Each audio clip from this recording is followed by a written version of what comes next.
आगे के दिल को तोरा कोको कोला के दिल को तोरा माजा के दिल को तोरा कोको कोला के दिल को तोरा माजा कोरवा में लेके के पिलाई दिल कहोगे जन्नत के शायर के कराई दिल कहोगे है के दिन में चांद के दिखाई दिल कहोगे जन्नत के शायर के कराई दिल कहोगे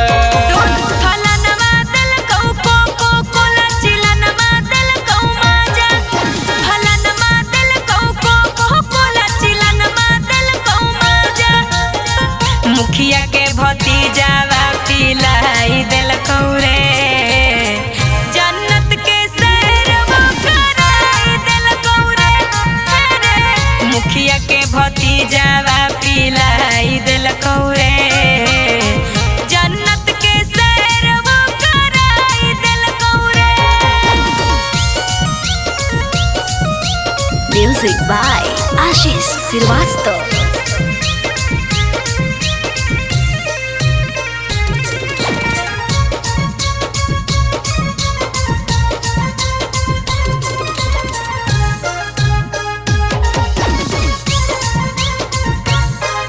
अगे यही से तोर चेहरावा छौड़ी लगा हो खिलल खिलल गे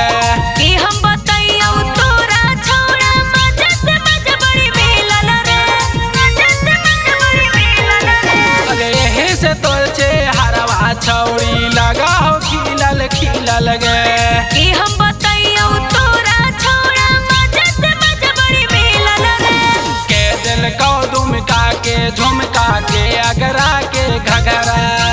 के दिल को दुमका के झुमका के अगरा के घगरा होठवा के ललिया के जूठाई दिल कहोगे पूरा तोरा शीशा टम हिलाई दिल कहोगे है गे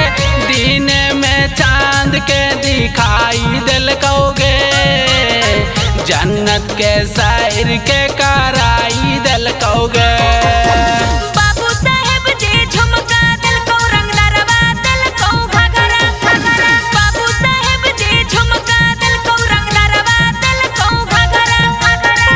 दरोगा जी उठावा जूठाई दिल कौरे पूरा हमर सीसोट महिलाई दिल कौरे दरोगा जी उठावा जूठाई दिल कौरे पूरा हमर सीसोट महिलाई दिल कौरे।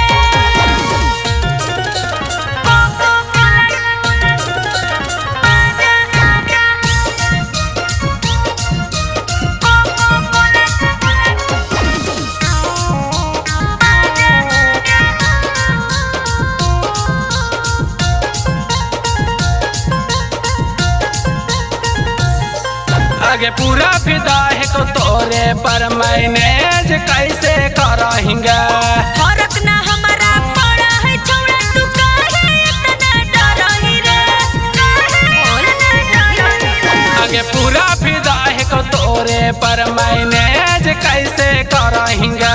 फर्क ना हमारा पड़ा है छोड़ा तू काहे इतना डरही रे